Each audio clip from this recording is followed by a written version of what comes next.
আসসালামু আলাইকুম ওরহমতুল্লাহি ওবারাকাতু। দ্বীনি ইসলাম নলেজ চ্যানেলে আপনাদের স্বাগতম।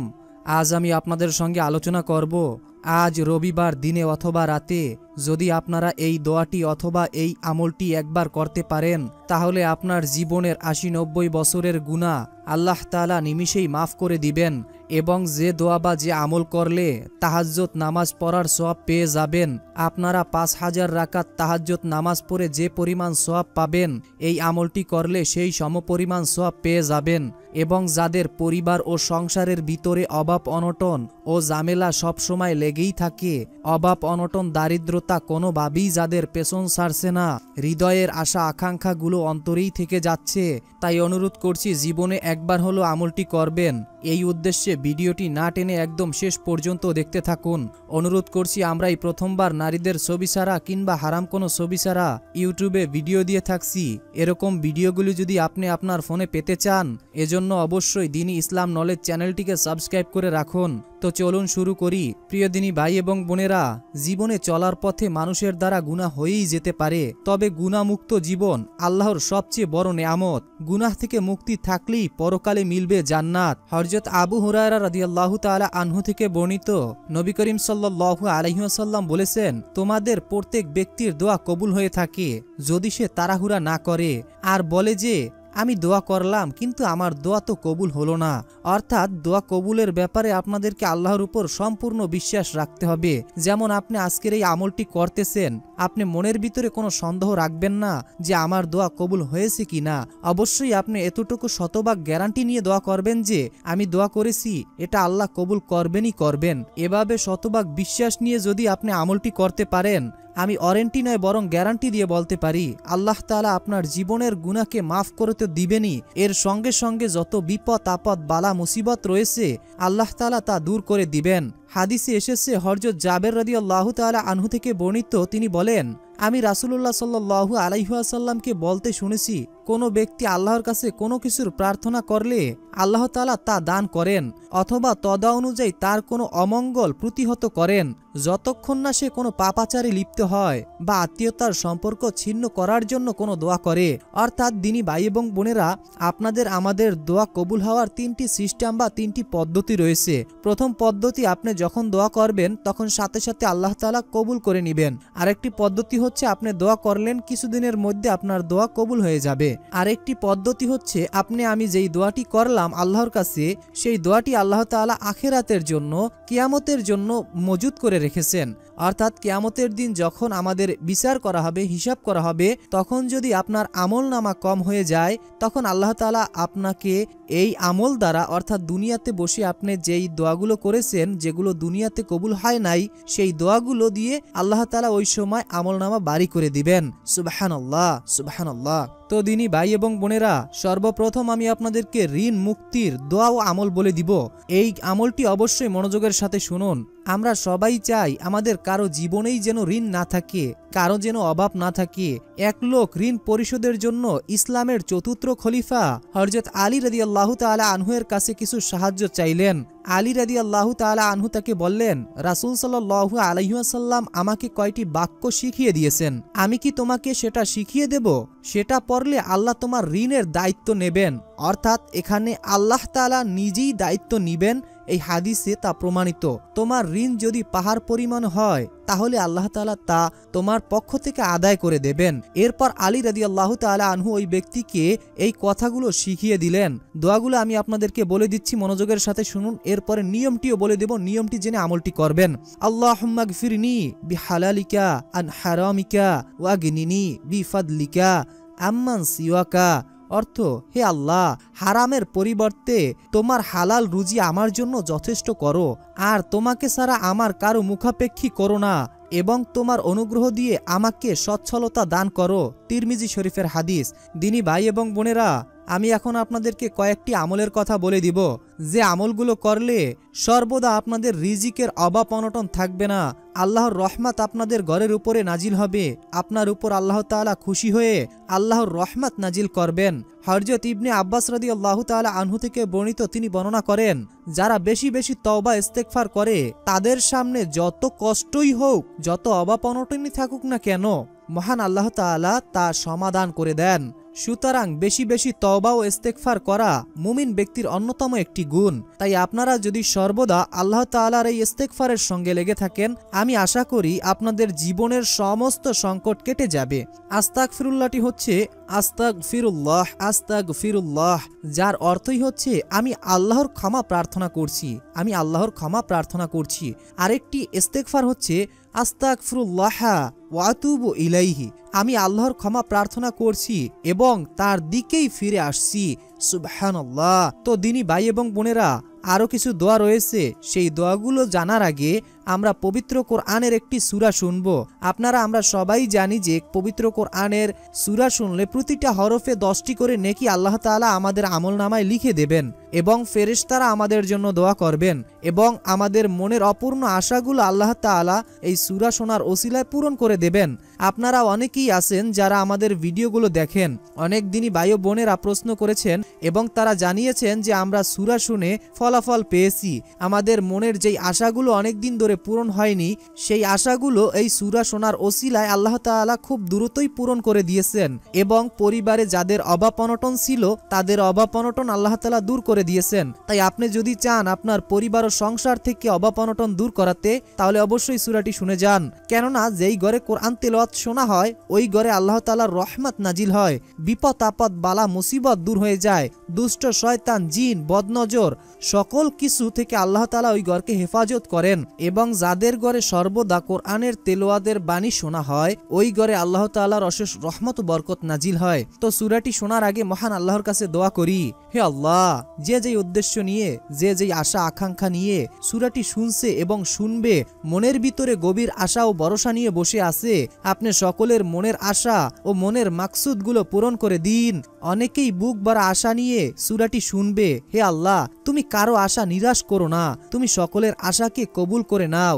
অনেকেই তো অভাবে আছে, অনেকেই তো টাকার সমস্যার ভিতরে আছে, অনেকের পরিবারে সুখ শান্তি নেই, সর্বদা অশান্তির ভিতরে থাকতেছে, বিপদ আপদ কোনোভাবেই যাদের পেছন ছাড়ছে না। হে আল্লাহ, হে রহমানুর রহিম, হে আলিমুল গাইব, হে কুল্লি শাইইন কদির, তুমি এই সূরাটি শোনার ওসিলায় সকলের সকল বিপদ আপদ বালা মুসিবত সকল সমস্যা দূর করে দিন। আমিন। কমেন্ট বক্সে আপনি আমিন লিখে দোয়াতে শরীক থাকুন। তো মনোযোগের সাথে সূরাটি শোনার পর দোয়া ও আমলগুলো জানবো। أعوذ بالله من الشيطان الرجيم. بسم الله الرحمن الرحيم. الرحمن علم القرآن خلق الإنسان علمه البيان. الشمس والقمر بحسبان والنجم والشجر يسجدان والسماء رفعها ووضع الميزان ألا تطغوا في الميزان وأقيموا الوزن بالقسط ولا تخسروا الميزان والأرض وضعها للأنام فيها فاكهة والنخل ذات الأكمام والحب ذو العصف والريحان فبأي آلاء ربكما تكذبان خلق الإنسان من صلصال كالفخار وخلق الجان من مارج من نار فبأي آلاء ربكما تكذبان رب المشرقين ورب المغربين فبأي آلاء ربكما تكذبان مرج البحرين يلتقيان بينهما برزخ لا يبغيان فبأي آلاء ربكما تكذبان يخرج منهما اللؤلؤ والمرجان فبأي آلاء ربكما تكذبان وله الجوار المنشآت في البحر كالأعلام فبأي آلاء ربكما تكذبان كل من عليها فان ويبقى وجه ربك ذو الجلال والإكرام فبأي آلاء ربكما تكذبان يسأله من في السماوات والأرض كل يوم هو في شان فبأي آلاء ربكما تكذبان سنفرغ لكم أيها الثقلان فبأي آلاء ربكما تكذبان يا معشر الجن والإنس إن استطعتم أن تنفذوا من أقطار السماوات والأرض فانفذوا لا تنفذون إلا بسلطان فبأي آلاء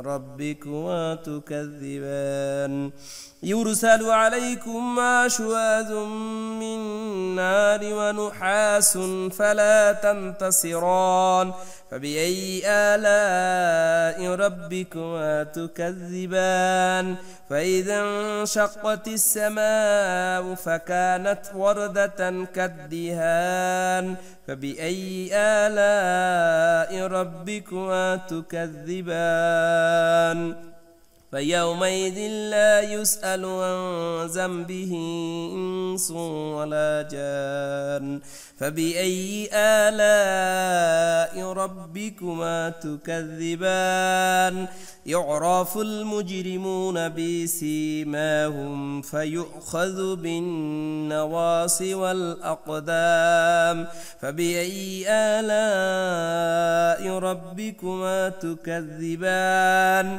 هذه جهنم التي يكذب بها المجرمون يطوفون بينها وبين حميم آن فبأي آلاء ربكما تكذبان ولمن خاف مقام ربه جنتان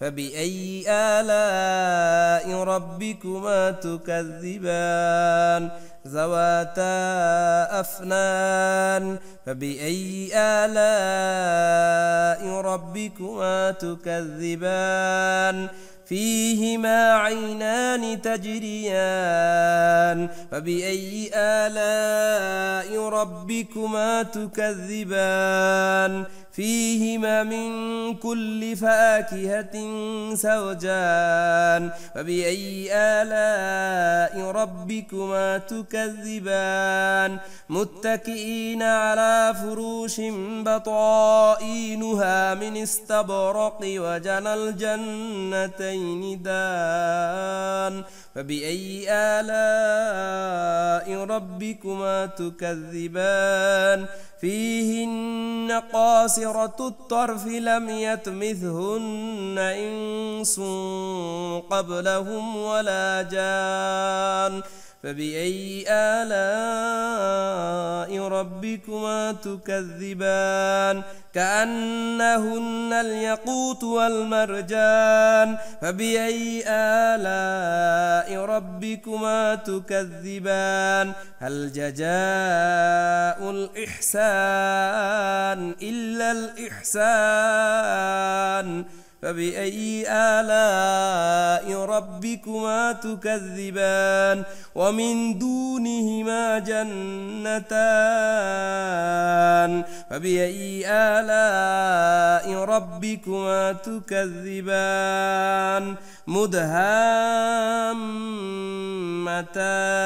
فبأي آلاء ربكما تكذبان فيهما عينان نضاختان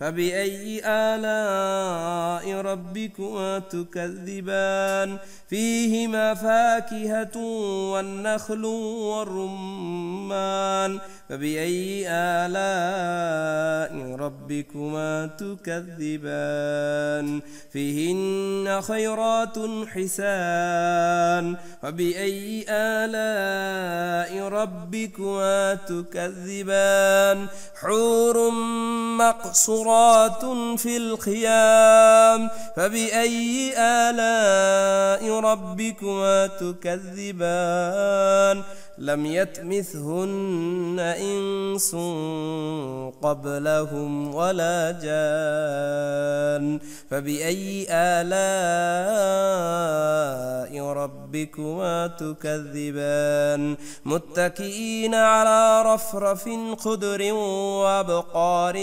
حسان فبأي آلاء ربكما تكذبان تبارك اسم ربك ذي الجلال والإكرام يسبح لله ما في السماوات وما في الأرض الملك القدوس العزيز الحكيم هو الذي بعث في الأميين رسولا منهم يتلو عليهم آياته ويزكيهم ويعلمهم الكتاب والحكمة وإن كانوا من قبل لفي ضلال مبين وآخرين منهم لما يلحقوا بهم وهو العزيز الحكيم ذلك فضل الله يؤتيه من يشاء والله ذو الفضل العظيم مثل الذين حملوا التوراة ثم لم يحملوها كمثل الحمار يحمل أسفارا بئس مثل القوم الذين كذبوا بآيات الله والله لا يهدي القوم الظالمين قل يا أيها الذين هادوا إن زعمتم أنكم أولياء لله من دون الناس فتمنوا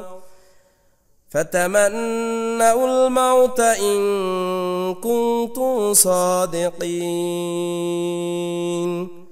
ولن يتمنونه أبدا بما قدمت أيديهم والله عليم بالظالمين قل إن الموت الذي تفرون منه فإنه ملاقيكم ثم تردون إلى عالم الغيب والشهادة فينبئكم بما كنتم تعملون يا أيها الذين آمنوا إذا نودي للصلاة من يوم الجمعة فاسعوا إلى ذكر الله وذروا البيع ذلكم خير لكم إن كنتم تعلمون فإذا قضيت الصلاة فانتشروا في الأرض وابتغوا من فضل الله واذكروا الله كثيرا لعلكم تفلحون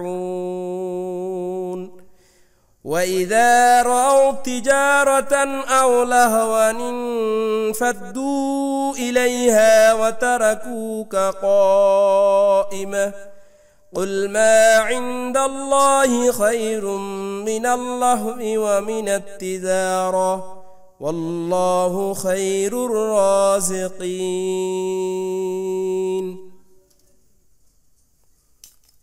ইসলাম প্রিয় দিনী ভাই এবং বোনেরা, আমি আশা করি আপনারা সকলেই মনোযোগের সাথে সূরাটি শুনেছেন। তো আমি এখন আপনাদেরকে দোয়া ও আমলের নিয়মগুলো বলে দিচ্ছি। তো আপনারা সব সময় এই ইস্তেগফারটি করার চেষ্টা করবেন। ইস্তেগফারটি হচ্ছে আস্তাগফিরুল্লাহাল্লাযী লা ইলাহা ইল্লা হুয়াল হাইয়ুল কাইয়ুম ওয়া আতুবু ইলাইহি। আস্তাগফিরুল্লাহাল্লাযী লা ইলাহা ইল্লা হুয়াল হাইয়ুল কাইয়ুম ওয়া আতুবু ইলাইহি। আমি ওই আল্লাহর কাছে ক্ষমা চাই যিনি ছাড়া প্রকৃত কোনো মাবুদ নেই, তিনি চিরঞ্জীব চিরস্থায়ী এবং তার কাছেই তওবা করে ফিরে এসেছি। সুবহানাল্লাহ, কত সুন্দর ইনা একটি অর্থ দিনী ভাই এবং বোনেরা। তো এখন আমি আপনাদেরকে গুনাহ মাফের দোয়াটি বলে দিচ্ছি। বিসমিল্লাহির রহমানির রহিম। সামিনা ওয়া আতানা গুফরানাকা রব্বানা ওয়া ইলাইকাল মাসির। সামিনা ওয়া আতানা গুফরানাকা রব্বানা ওয়া ইলাইকাল মাসির। অর্থ, আমরা শুনলাম এবং মানলাম, হে আমাদের রব, আমরা আপনার নিকটই ক্ষমা প্রার্থনা করি আর আপনার দিকই প্রত্যাবর্তন স্থল। আরেকটি দোয়া হচ্ছে রব্বানা তাকাব্বাল মিন্না ইন্নাকা আনতাস সামিউল আলিম ওয়া তুব আলাইনা ইন্নাকা আনতাত তাওয়াবুর রহিম। অর্থ, হে আমাদের রব, আপনি আমাদের পক্ষ থেকে এটি কবুল করুন, নিশ্চয়ই আপনি সর্বশ্রেষ্ঠ দয়ালু, আপনি আমাদের ক্ষমা করুন, নিশ্চয়ই আপনি অধিক তওবা কবুলকারী ও দয়াময়। সুবহানাল্লাহ, সুবহানাল্লাহ। দিনী ভাই এবং বোনেরা, আমি আশা করি আপনারা দোয়াটি শুনেছেন। তো এখন আমি আপনাদেরকে যে দোয়াটি বলবো, নবীর সঙ্গে জান্নাতে যাওয়ার দোয়া। সবারই মন চায় যে নবীর সঙ্গে জান্নাতে যাব, কিন্তু নবীর সঙ্গে জান্নাতে যাওয়ার জন্য যে দোয়াটি আমাদেরকে পড়তে হবে, সেই দোয়াটি তো আমরা অনেকেই পড়ি না, বা এই দোয়াটি অনেকের জানা থাকলেও সচরাচর এই আমলটি করি না। অবশ্যই আপনারা এই দোয়াটি এবং আমলটি করবেন। বিসমিল্লাহির রহমানির রহিম। রদিতু বিল্লাহি রব্বাও ওয়া বিল ইসলামি দীনাও ওয়া বি মুহাম্মাদিন নাবিয়্যা ওয়া রাসূলা। রদিতু বিল্লাহি রব্বাও ওয়া বিল ইসলামি দীনাও ওয়া বি মুহাম্মাদিন নাবিয়্যা ওয়া রাসূলা। অর্থ, আমি আল্লাহকে রব, ইসলামকে দিন এবং মুহাম্মদ সাল্লাল্লাহু আলাইহি ওয়াসাল্লামকে রাসূল হিসাবে সন্তুষ্ট চিত্তে মেনে নিয়েছি। সুবহানাল্লাহ, সুবহানাল্লাহ। হযরত মুয়াজ রাদিয়াল্লাহু তাআলা আনহু থেকে বর্ণিত, আমি রাসূলুল্লাহ সাল্লাল্লাহু আলাইহি ওয়াসাল্লামকে বলতে শুনেছি, যে ব্যক্তি এই দোয়াটি পড়বে তাকে হাত ধরে জান্নাতে পৌঁছে দেওয়ার জিম্মাদারি আমি নিলাম। অর্থাৎ নবীজি নিজেই বলেছেন যে যে ব্যক্তি এই দোয়াটি পড়বে তার হাত ধরে জান্নাতে নেওয়ার জিম্মাদারি আমি নবী নিলাম। তাহলে আপনারা এই দোয়াটির আমল করবেন না কেন? দিনী ভাই এবং বোনেরা, একটাবার ভেবে দেখুন, যদি আপনি এই দোয়াটি পড়ার কারণে আল্লাহ তাআলা আপনার উপর খুশি হন, নবীজি সাল্লাল্লাহু আলাইহি ওয়াসাল্লাম আপনাকে জান্নাতে নিয়ে যাবেন, এর চাইতে সুযোগ তো আর থাকছে না। তো এখন আমলটির নিয়ম বলে দিচ্ছি। যদি আপনারা এই আমলটি যে কোনো সময় করতে চান, মনে রাখবেন সর্বপ্রথম অজু অবস্থায় এই আমলটি করার চেষ্টা করবেন এবং সর্বপ্রথম আমলটি করার শুরুতে আপনাদেরকে দুরূদ শরীফ পড়ে নিতে হবে। মাত্র 3 থেকে 7 বার আপনারা দুরূদ শরীফ পড়ে নেবেন। 3 বার চাইলে পড়তে পারেন দুরূদ শরীফ, অথবা 7 বার। 3 বার দুরূদ শরীফ পড়ার পর এরপরে আমি যেই দোয়াগুলো আপনাদেরকে বলে দিলাম, সকল দোয়াগুলো 3 বার করে অথবা 7 বার করে আপনারা পড়ে নেবেন। প্রতিটা দোয়া আপনারা 3 বার অথবা 7 বার করে পড়ে নেবেন। এরপরে শেষে 3 বার অথবা 7 বার দুরূদ শরীফ পড়বেন, প্রথমে যেই দুরূদ শরীফটি আপনি পড়েছেন। এরপরে আপনি আল্লাহ তাআলার কাছে আপনি মোনাজাতের মাধ্যমে আপনার মনের সকল কথা আল্লাহর কাছে প্রকাশ করবেন। আপনার যেটা প্রয়োজন আল্লাহর কাছে তুলে ধরবেন।